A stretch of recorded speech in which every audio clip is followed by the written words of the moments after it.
नमस्कार दोस्तों आज के इस वीडियो में हम लोग ये डिस्कस करने वाले हैं कि यूनाइटेड किंगडम के जो प्राइम मिनिस्टर थे बोरिस जॉनसन, उन्होंने रेजिग्नेशन क्यों दिया, क्या कारण थे, क्या वजह थे जिनके कारण से उनको रेजिग्नेशन देना पड़ा, और उनके रेजिग्नेशन देने के बाद यूनाइटेड किंगडम का नया प्राइम मिनिस्टर कौन होगा, और यूनाइटेड किंगडम के जो भी नए प्राइम मिनिस्टर होंगे वो कंजर्वेटिव पार्टी से ही होंगे। और इसमें अभी सबसे आगे चल रहे हैं भारतीय मूल के ऋषि सुनाक।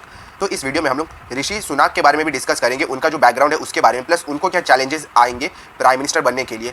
तो आज का ये वीडियो बहुत ज़्यादा इन्फॉर्मेटिव होगा अगर आपको यूनाइटेड किंगडम का पॉलिटिक्स जानना है तो। और ऐसे भी अगर आपको जनरल नॉलेज चाहिए तो भी आप इस वीडियो को देख सकते हैं। तो बिना ज़्यादा देरी के ये वाला वीडियो शुरू करते हैं। तो देखिए, सबसे पहले हम लोग ये जानते हैं कि यूनाइटेड किंगडम का जो पॉलिटिकल सिस्टम है वो कैसे। जैसे अपने इंडिया में दो मेन पॉलिटिकल पार्टीज है, एक है बीजेपी और दूसरा है कांग्रेस। बीजेपी के साथ जो भी कोलिजन करते हैं तो उसको कहते हैं एनडीए, नेशनल डेमोक्रेटिक अलायंस। वहीं जो कांग्रेस के साथ कोलिजन करके गवर्नमेंट बनाते हैं उसको कहते हैं यूपीए, यानी यूनाइटेड प्रोग्रेसिव अलायंस। तो यूनाइटेड किंगडम में बेसिकली दो मेन पार्टीज है, पहला है कंजर्वेटिव पार्टी और दूसरा है लेबर पार्टी। अगर आपको हिस्ट्री थोड़ा भी पता होगा तो आपको ये पता होगा कि इंडिया के इंडिपेंडेंस में जो क्लीमेंट एटली ने हस्ताक्षर किए थे वो लेबर पार्टी से थे, और वहीं विंस्टन चर्चिल, जिनके कारण से बंगाल में फेमाइन आया था और बहुत सारे लोगों का जान गया था, वो थे कंजर्वेटिव पार्टी से।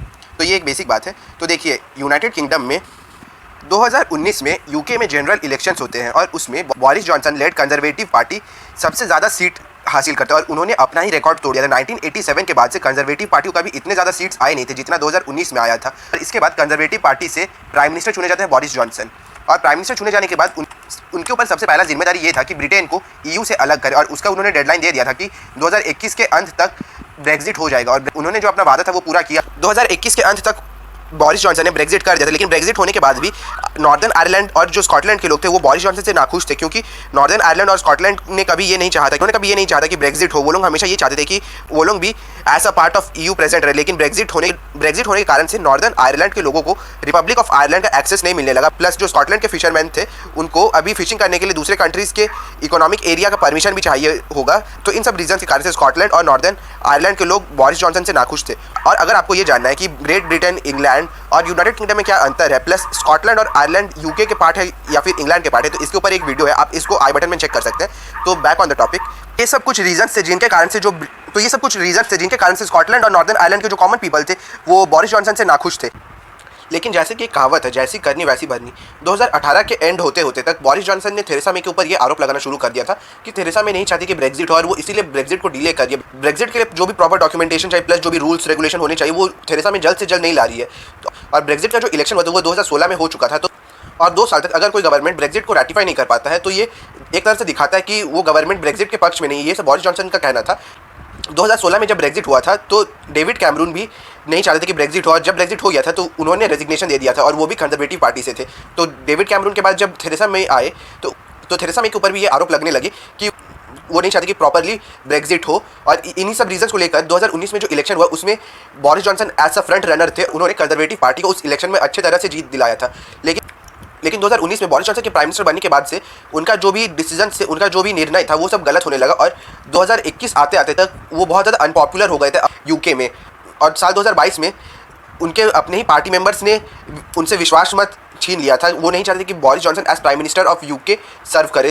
तो उसके बाद बोरिस जॉनसन को रेजिग्नेशन देना पड़ा। और तो अभी सितंबर 2022 में कंजर्वेटिव पार्टी के जो भी मेंबर ऑफ पार्लियामेंट हैं वो ये वोट करेंगे कि कौन यूनाइटेड किंगडम का प्राइम मिनिस्टर होगा, ऋषि सुनाक या फिर उनके खिलाफ जो खड़ी है लीज ट्रस। तो एक बात आपको क्लियर कर दूं, जो अभी ये इलेक्शन होंगे उसमें केवल और केवल वोट कंजर्वेटिव पार्टी के जो एमपीज है वही डाल सकते हैं। और बेसिकली लीज ट्रस और ऋषि सुनाक ये दोनों भी कंजर्वेटिव पार्टी के मेंबर है, यानी कंजर्वेटिव पार्टी के पास यूके में मेजॉरिटी है। बस उन्होंने अपना जो प्राइम मिनिस्टर है वो बोरिस जॉनसन से चेंज करके किसी दूसरे को बनाना है, या तो ऋषि सुनाक या फिर लीज ट्रस। तो इसको लेकर इलेक्शन होंगे 2022 के सितंबर महीने में। तो अभी हम ये डिस्कस करेंगे कि बोरिस जॉनसन के एज प्राइम मिनिस्टर रेजिग्नेशन करने के क्या 5 वजह थे, और कौन सा वजह सबसे इंपॉर्टेंट था बोरिस जॉनसन के लिए जो कि final nail in the coffin साबित हुआ। तो सबसे पहला रीजन ये है कि जो भी कंजर्वेटिव पार्टी के मेंबर्स हैं उनका ये कहना है कि बोरिस जॉनसन के अंदर में वो ट्रस्ट, वो इंटीग्रिटी नहीं दिखता है नेशन के प्रति।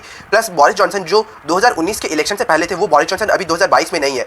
बोरिस जॉनसन जो भी अपने वादे थे ब्रेक्जिट को लेकर, प्लस जो भी वादे थे यूके के प्रोग्रेस को लेकर, उन सबसे बहुत ज़्यादा अलग हो चुके हैं। उनका जो भी अभी नया व्यू है वो बिल्कुल ही ऑपोजिट है उनके पहले के व्यूज़ से। तो ये उनके पार्टी मेंबर्स का कहना है। प्लस उनके पार्टी मेंबर्स का ये भी कहना है कि बोरिस जॉनसन पहले एक हार्ड राइट विंग पॉलिटिशियन थे, लेकिन अभी वो सॉफ्ट सेंटर राइट पॉलिटिशियन हो गए हैं। तो ये एक तरह से ये दिखलाता है कि बोरिस जॉनसन धीरे धीरे उनका जो आइडियोलॉजी है वो लेफ्ट की तरफ अलाइन करते जा रहा है। फिर दूसरा रीज़न ये है कि बोरिस जॉनसन ओवेन पैटरसन के केस में बहुत बुरी तरह से फंसे थे। ओवेन पैटरसन एक कंजर्वेटिव पार्टी के पॉलिटिशियन थे। कुछ कंपनीज ने ओवेन पैटरसन को पैसे दिए थे कि वो कुछ ऐसे लॉज बनाए जो उन कंपनीज के फेवर में हो। तो 2021 में हाउस ऑफ कॉमन्स ने एक कमेटी सेटअप किया था। हाउस ऑफ कॉमन्स यानी हम लोग की लोकसभा के इक्विवेलेंट। तो उन्होंने एक कमेटी सेटअप किया था जिनका काम ये था कि 30 दिन के अंदर जो ओवेन पैटरसन के ऊपर ये सब आरोप है उसके ऊपर जांच हो। और जब इस कमेटी का जांच पूरा हुआ तो इस कमेटी का ये सुझाव था कि ओवेन पैटरसन को 30 डेज़ के लिए सस्पेंड कर देना चाहिए, क्योंकि उन्होंने जो लॉबिंग के रूल्स है उसको तोड़ा है, उन्होंने एक कंपनी को फेवर पहुंचा। प्लस बोरिस जॉनसन ने एक नया कमेटी सेटअप किया था जिसका काम ये था कि ओवेन पैटरसन के ऊपर जिस कमेटी ने जांच किया था उस कमेटी का जांच हो। तो ये एक तरह से हाउस ऑफ कॉमन्स के द्वारा बनाए गए कमेटी का एक तरह से अपमान हो गया था। उनका जो काम था उसके ऊपर जांच हो। लेकिन बहुत सारे प्रोटेस्ट के बाद ओवेन पैटरसन को फाइनली रेजिग्नेशन देना पड़ा था। तो बोरिस जॉनसन का जो ये डिसीजन था ये उन्हीं को बैकफायर कर गया, क्योंकि वो ओवेन पैटरसन को बचाना चाहते थे, लेकिन लास्ट में उनको रेजिग्नेशन देना ही पड़ा। फिर तीसरा रीज़न ये है कि यूके में 2022 में सबसे ज़्यादा इन्फ्लेशन देखा गया था और 2022 में यूके में 9.1% का इन्फ्लेशन था।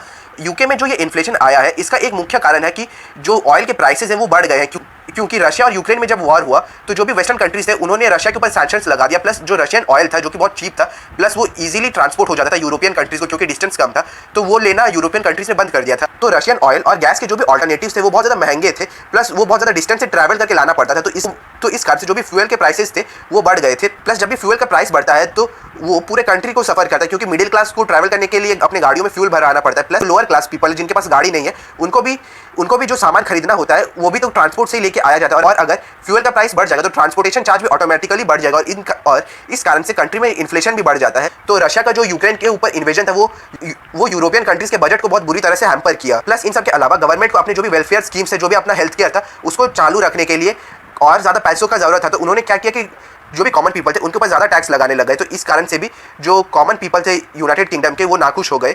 और जब भी कॉमन पीपल नाखुश होते हैं तो वो हमेशा नेक्स्ट इलेक्शन में एक पॉलिटिकल चेंज की तरफ ही देखते हैं। तो इस कारण से भी कंजर्वेटिव पार्टी बोरिस जॉनसन से नाखुश थे, क्योंकि उन्होंने कंट्री के बजट को चलाए रखने के लिए लोगों के ऊपर टैक्स लगा दिया। और कंजर्वेटिव पार्टी नहीं चाहता कि इतना ज़्यादा टैक्स बढ़ाया जाए, उल्टा वो लोग ये चाहते थे कि कुछ टैक्स में वेवर दिया जाए, हालांकि जो फ्यूल प्राइस है वो एज इट इज़ रहे। लेकिन बोरिस जॉनसन के पास भी और कोई ऑप्शंस नहीं था अपने बजट को बढ़ाने के, तो उन्होंने जो ये टैक्स था उसको बढ़ा दिया। और इसके बाद चौथा रीजन है बोरिस जॉनसन की रेजिग्नेशन का, वो है पार्टीगेट स्कैंडल। पार्टीगेट स्कैंडल यानी 2020 के वक्त जब कोरोना वायरस पैंडेमिक अपने पीक पे था तब यूके में लॉकडाउन लगाया गया था, लेकिन जो प्राइम मिनिस्टर ऑफिस है वहाँ पे बहुत सारे एमपीज पार्टी करते हुए पकड़े गए थे और इन सब एमपीज के ऊपर एक जांच बैठाया गया था। और उस जांच में ये पता चला कि बोरिस जॉनसन को ये सब पार्टी के बारे में पहले से पता था, और जो भी ये पार्टी हुआ था वो बोरिस जॉनसन के बर्थडे के सेलिब्रेशन में हुआ था और ये प्राइम मिनिस्टर ऑफिस में हुआ था।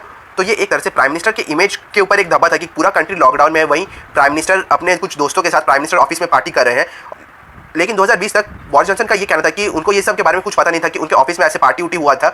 लेकिन 2021 में जब जांच हुआ और पता चला कि नहीं बोरिस जॉनसन को ये सब के बारे में पता था, तो बोरिस जॉनसन ने तब बोरिस जॉनसन ने अपने गलती को अपोलोजाइज़ किया कि हाँ उनको पता था, लेकिन उन्होंने पहले जो कहा था वो झूठ कहा था। तो इससे कॉमन पीपल्स के सामने बोरिस जॉनसन का एक नेगेटिव इमेज आया कि बोरिस जॉनसन लॉकडाउन के वक्त में पार्टी करते हुए पकड़े गए, लेकिन जब उनसे पूछा गया तब उन्होंने झूठ कहा था। अगर प्राइम मिनिस्टर किसी कंट्री का ऐसे झूठ बोलता है तो लोग बहुत ज़्यादा नाखुश हो जाते हैं। प्लस जो अपोजिशन पार्टीज होते हैं उनको एक मौका मिल जाता है जो पार्टी पावर में उनको नीचे गिराने का। तो अपोजिशन पार्टीज ने भी इस मौके का बहुत अच्छे से इस्तेमाल किया। बोरिस जॉनसन को लेकर एक नेगेटिव इमेज पूरे यूके में फैलाया गया और इसका long term effect conservative party को हो सकता है अगर वो बोरिस जॉनसन को नहीं निकालते। तो और अगर कंजर्वेटिव पार्टी के लोग बोरिस जॉनसन को सपोर्ट करते इस मैटर को लेकर तो नेक्स्ट इलेक्शन में कंजर्वेटिव पार्टी का हारना तय था। तो इस कारण से भी जो कंजर्वेटिव पार्टी के मेंबर्स थे उन्होंने भी ये सोचा कि नेक्स्ट इलेक्शन बहुत करीब है, तो बोरिस जॉनसन ने कुछ ऐसे काम किए जिसके कारण से उनको सपोर्ट तो किया ही नहीं जाना चाहिए और उनका जो भी मोरालिटी था वो सभी आया होगा बीच में।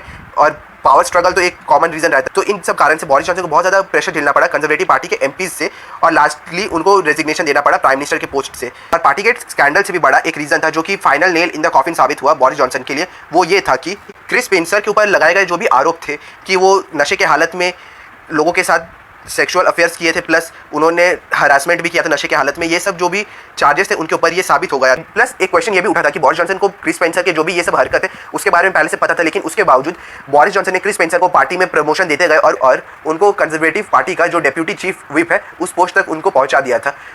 तो ये भी एक रीज़न था कि कंजर्वेटिव पार्टी बोरिस जॉनसन को अलग दिखाना चाहते थे उनसे कि बोरिस जॉनसन ने जो कुछ भी किया वो उनका अपना डिसीजन था, वो कंजर्वेटिव पार्टी का डिसीजन नहीं था। ये सब चार्जेस जो भी थे ये बहुत ज़्यादा ऑफेंसिव चार्जेस थे। प्लस जब ये चार्जेस साबित हो गए तो कंजर्वेटिव पार्टी के पास कोई और रास्ता नहीं बचा सिवाय बोरिस जॉनसन को अपने से अलग करने के। तो इसीलिए भी कंजर्वेटिव पार्टी ने बोरिस जॉनसन को एज प्राइम मिनिस्टर के बोरिस जॉनसन को एज प्राइम मिनिस्टर पोस्ट से रेजिग्नेशन करने के लिए इतना ज़्यादा प्रेशर किया कि वो लास्टली रेजिग्नेशन कर चुके हैं। और इन सब कारणों को अगर आप ध्यान से देखेंगे तो आपको इन सबसे एक चीज़ कॉमन ये पता चलेगा, बोरिस जॉनसन ने जिनके ऊपर भी भरोसा किया वो लोग भरोसे के लायक नहीं है। जो भी ये लोग हैं, इनके डूबने के साथ साथ बोरिस जॉनसन का जो रेपुटेशन था वो भी डूब गया, और इन्हीं सब के कारण से कंजर्वेटिव पार्टी को बोरिस जॉनसन से अलग होना पड़ा, और इन सब कारणों से बोरिस जॉनसन को एज प्राइम मिनिस्टर रेजिग्नेशन करना पड़ा। तो इस वीडियो के नेक्स्ट पार्ट में हम लोग ऋषि सुनाक के बारे में डिस्कस करेंगे कि वो कहाँ से है, प्लस उनका क्या चांसेस है ब्रिटेन में प्राइम मिनिस्टर बनने के। तो इन सब के ऊपर नेक्स्ट वीडियो में चर्चा होगा। अगर आपको ये वीडियो इन्फॉर्मेटिव लगा तो आप इस चैनल को सब्सक्राइब कर सकते हैं। ऐसे ही और इन्फॉर्मेटिव वीडियोज़ को देखने के लिए मिलते हैं किसी और नए वीडियो में। इसी के साथ धन्यवाद।